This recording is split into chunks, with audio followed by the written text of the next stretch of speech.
In the passage between Long Island and Briar Island, Peters Island Light was built in the early 1900s and is protected under the Heritage Lighthouse Protection Act. Now decommissioned and falling apart, locals are trying to save it. I think perhaps it's the heritage and the history that we have to cling to because they are important.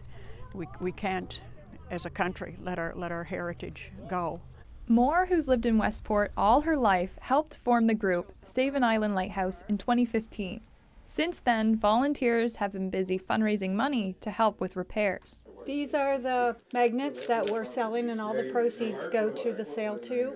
Islander Kelly Albright runs the Ice House gift shop in the village. She sells lighthouse magnets in the store. All the proceeds go to the group. I just think it's a great idea because we got to preserve our history and bring our lighthouses back. But it's not been an easy process. A structural engineer came to do a study and found that the lantern was in dire need of repair. Mike McKinnell, another member of the group, says once a contractor and boat are secured, it will take at least a month for a crew to fix up the lantern, if they can secure transportation.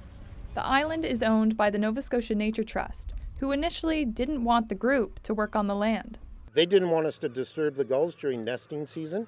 So we're well aware of that, and people don't really set foot on the island. This year, the group received approval from the Canadian Wildlife Service to start construction. They've allowed us to do work with restrictions that we don't disturb the gull population or the cormorants. So far, they've raised over $20,000.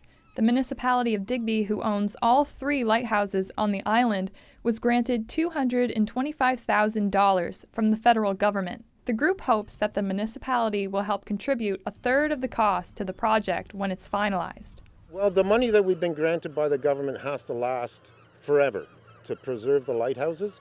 So we really can't afford to spend much more than about, I'd say all told, $80,000 to $100,000 on this project. Moore and McKinnell say they hope to start construction on Peters Island before hurricane season. From there, they hope to fix the exterior and restore it to its former state. Molly MacNaughton, CBC News, Briar Island.